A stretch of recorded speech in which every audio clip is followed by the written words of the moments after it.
कोई चीज कितने समय तक खड़ी रहती है या कोई चीज भौतिक स्तर पर कितनी अच्छी तरह से काम करती है, ये बस ज्यामिति पर निर्भर करता है। तो क्या किसी इमारत की ज्यामिति से फर्क पड़ता है? बिल्कुल पड़ता है। पेड़ पौधों और जानवरों और हर चीज के मामले में हम ये जानते हैं कि जिस माहौल में वो रहते हैं वो बहुत महत्वपूर्ण होता है, वरना उनका विकास नहीं होगा। यही इंसान पर भी लागू होता है।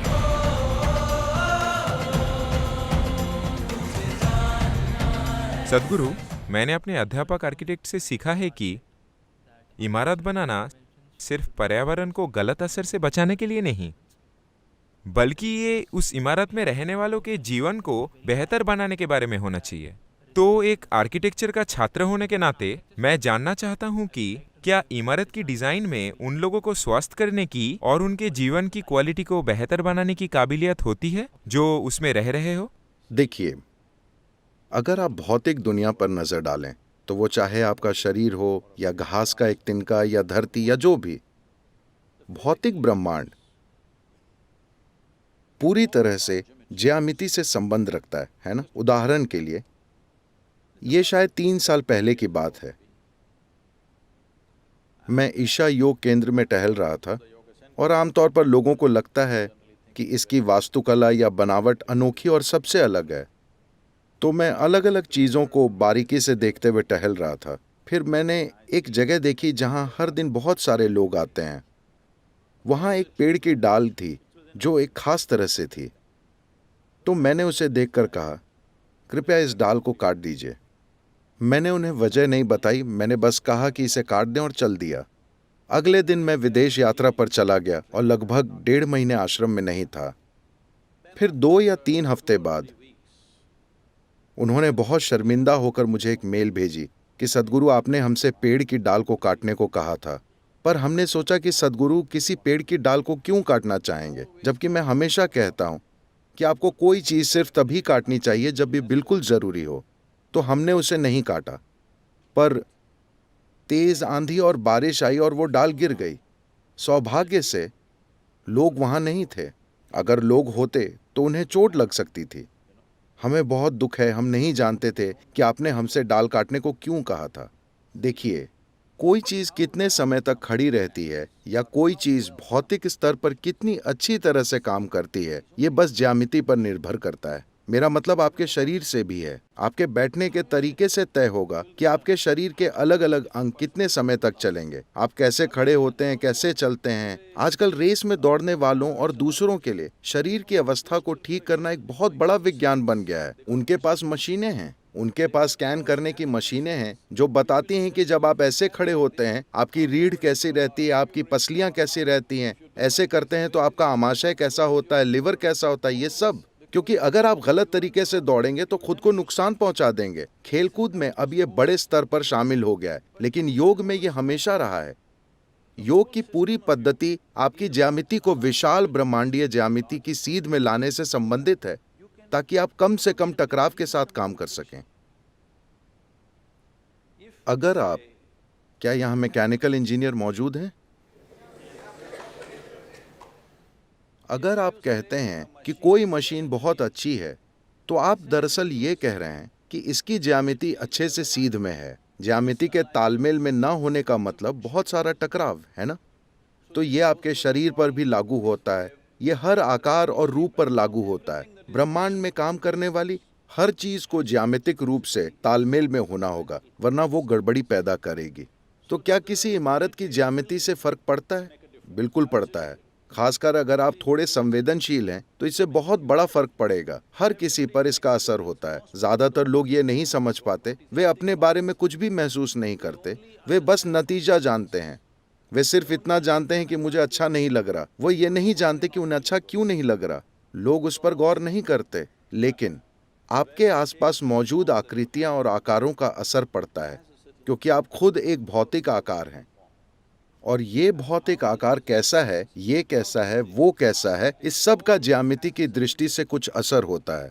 आप में से बहुत से लोगों ने ये महसूस किया होगा, खासकर लड़कियां, जब वे किसी इमारत में घुसती हैं तो शायद वे इसे ज्यादा महसूस कर सकती हैं। मुझे ये अच्छी नहीं लगी, बस यूं ही। ये हमेशा होता है जब आदमी और औरत, पति और पत्नी घर खरीदने जाते हैं तो पति सारे कागजात देखता है और कहता है ये अच्छा है, ये ठीक है और कीमत भी वाजिब है, ये बहुत बढ़िया है। वो अंदर जाती है और कहती है मुझे अच्छा नहीं लगा। क्यों मुझे अच्छा नहीं लगा? बस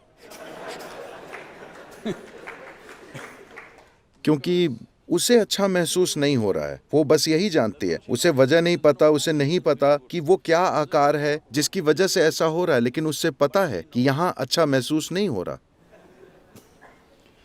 तो आकृतियों और आकार का आप पर काफी असर होता है, ये पर्याप्त ध्यान देने से पता चलेगा। आपको इस पर ध्यान देना चाहिए। क्या आप दक्षिण भारत से हैं? तो आप केरल से आए हैं। आपको दक्षिण भारतीय मंदिरों पर गौर करना चाहिए कि वे ज्यामिति की दृष्टि से कितने सटीक हैं। आप अपना लेजर से नापने वाला यंत्र लेकर आज जाइए और जांचिए। आपको पता चलेगा कि वो सटीक है। 90 डिग्री के कोण के ठीक होने का महत्व इस इमारत में वे ठीक नहीं है। और आकृतियों और आकार का क्या फर्क पड़ता है? जब उन्होंने प्राचीन मंदिरों का खासकर दक्षिण भारत में निर्माण किया तब उन्होंने इन बातों पर बहुत बारीकी से गौर किया। उत्तर भारत के सभी मंदिर ईंट के मंदिर हैं। उन्हें एक खास तरह से बनाया गया है। ऐसा लगता है कि वे सारे जल्दबाजी में खड़े किए गए हैं। नहीं, मैं ऐसा इसलिए कह रहा हूं क्योंकि मुझे लगता है कि उत्तरी इलाके ने कई आक्रमण झेले हैं और प्राचीन मंदिर नष्ट कर दिए गए थे। फिर उन लोगों ने इन्हें जल्दबाजी में बनाया, लेकिन दक्षिण में उन्होंने समय लगाकर उनको एक खास तरह से बनाया। आपको किसी विश्वास की जरूरत नहीं है, आप महसूस कर सकते हैं। आप बस वहां जाकर बैठिए, आप महसूस करेंगे उस स्थान का आप पर एक खास असर हो रहा है। हमें घरों को ऐसे ही बनाना चाहिए, दफ्तरों को ऐसे ही बनाना चाहिए, क्योंकि ये बहुत महत्वपूर्ण है। देखिए, पेड़ पौधों और जानवरों और हर चीज के मामले में हम ये जानते हैं कि जिस माहौल में वो रहते हैं वो बहुत महत्वपूर्ण होता है, वरना उनका विकास नहीं होगा। यही इंसान पर भी लागू होता है। अगर आप बस किसी भी तरह जीना और मर जाना चाहते हैं तो आप कहीं भी रह सकते हैं, लेकिन अगर आप वाकई विकसित होना चाहते हैं तो ये महत्वपूर्ण है कि आप किस तरह के स्थान में रहते हैं। इसका एक पूरा विज्ञान है जिसे आमतौर पर अगम कहते हैं। लोग सोचते हैं कि यह मंदिर बनाने का विज्ञान है। ये मंदिर निर्माण के बारे में नहीं है। इंसान के लिए सभी निवास स्थान वैसे ही बनाने होते थे। बहुत सारे लोग अपने घरों के लिए इसका खर्च नहीं उठा पाते, तो उन्होंने इसे सिर्फ मंदिरों में ही इस्तेमाल किया, क्योंकि इसके लिए बहुत लगन और सावधानी चाहिए। तो इसकी एक वजह यही है। देखिए, आपको समझना चाहिए कि सिर्फ दक्षिण में यह निर्देश अब भी है, उत्तर में यह खत्म हो चुका है। दक्षिण में आज भी ये निर्देश है। अगर आप मंदिर जाते हैं तो आपको प्रार्थना नहीं करनी है, आपको किसी भगवान से विनती नहीं करनी है, आपको बस कुछ समय के लिए वहां बैठना है। क्या उन्होंने आपको बताया है? आपको वहां जरूर बैठना चाहिए, लेकिन आज लोग ये कर रहे हैं कि वे बस अपने शरीर को फर्श से छू कर चले जाते हैं। इसके पीछे ये सोच नहीं है। वो स्थान बहुत ध्यान से बनाया गया है। आपको वहां बैठना चाहिए और उसे अनुभव करना चाहिए और अपने सिस्टम को इसका लाभ उठाने देना चाहिए। योग की पूरी पद्धति बस यही है। हठ योग पूरी तरह से आपकी ज्यामिति को हमेशा ठीक करते रहने से संबंधित है कि अगर आप दुनिया से गुजरते हैं तो आप बड़ी सहजता से गुजरेंगे। अगर आपकी ज्यामिति सही नहीं है तो आप देखेंगे कि हर कदम पर आप उलझ जाएंगे। तो आज भारत में वास्तुकला को देखें तो बस कुछ को छोड़कर जिन नई इमारतों का निर्माण किया जा रहा है, दुर्भाग्य से हमारे अंदर एक गंभीर मानसिक गुलामी है। जो भी पश्चिमी देशों में किया जा रहा है हम भी वही कर रहे हैं, बिना अपने मौसम को ध्यान में रखे, बिना यहाँ के तापमान और हर चीज का ख्याल किए, बस यूं ही। यहाँ तक कि हमारा पहनावा भी ज्यादातर वैसा है। अगर आप आईआईटी से पढ़कर निकलते हैं तो शायद आप में से ज्यादातर सूट पहनेंगे कोट के साथ और अपने गले में एक फंदा। 40 डिग्री तापमान में कोट कैसे पहन सकते हैं?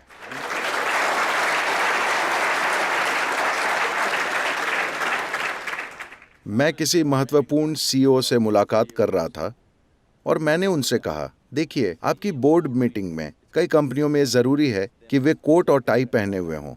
मैंने कहा, सीईओ का मतलब है कि लोग उससे उम्मीद करते हैं कि वो सबसे समझदारी का काम करेगा।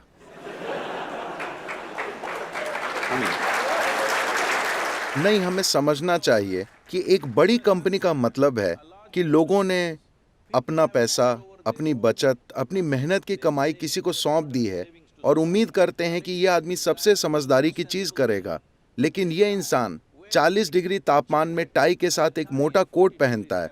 मैं इस इंसान से समझदारी की उम्मीद नहीं करता। तो वास्तुकला का संबंध बस इमारतों से नहीं है। जिस तरह से हम बैठते और खड़े होते हैं, फर्नीचर, यहाँ तक कि हमारा पहनावा एक तरह से वास्तुकला है, ठीक है? हम इसे तरह तरह के नामों से बुला सकते हैं, डिजाइन या फैशन कह सकते हैं, लेकिन ये दरअसल रूप और आकार के बारे में। ये बहुत बहुत महत्वपूर्ण है। यही समय है कि हम इसे फिर लाएं, क्योंकि पिछले करीब 50 सालों में 1950 से जब से आईटी शुरू हुआ है, हम सर्वाइवल मोड में हैं। इस देश के लोगों को किसी तरह से जीवित रखने की जी तोड़ कोशिश कर रहे हैं। अब हम खुशहाली के एक ठीक ठाक स्तर पर आए हैं। हालांकि ये हर मनुष्य तक नहीं पहुंची है, पर बड़ी संख्या में लोग ठीक ठाक जी रहे हैं। यही समय है जब हम रहने के ज्यादा उन्नत तरीके पर गौर करें। और ये हमेशा ज्यादा महंगा नहीं होता। ये महंगा नहीं है। हम बहुत शानदार चीजें बना सकते हैं। आपको आकर देखना चाहिए। हमने ऐसी इमारतें बनाई हैं। देखिए, फिलहाल मैं आपको सबसे आसान चीज बता रहा हूं। अभी यहाँ छत समतल है। मैं नहीं जानता कि बाहर से ये छत कैसी है। क्या ये ए फ्रेम है? ये एक ए फ्रेम है। तो अभी छत और गुरुत्वाकर्षण के बीच एक लड़ाई है या नहीं? हो सकता है कि आपको यह लड़ाई ना दिखे, लेकिन यह जारी है। यहां पर तनाव है। और एक दिन, किसी दिन, आपके विचार से कौन जीतेगा, यह ढांचा या गुरुत्वाकर्षण? गुरुत्वाकर्षण जीत जाएगा। तो हमने ऐसे ढांचे बनाए हैं जिनके खड़े होने की वजह इस्तेमाल में आई चीजों की मजबूती नहीं है, बल्कि सिर्फ ज्यामिति की सटीकता है। तो ये गुरुत्वाकर्षण है जो इसे थामे हुए है। गुरुत्वाकर्षण इसे नीचे नहीं गिरा रहा है। आपको आकर इन इमारतों को देखना चाहिए। ये अनोखी और शानदार हैं। हमारी बनाई हुई ये एक चीज है जिसका मुझे बहुत गर्व है।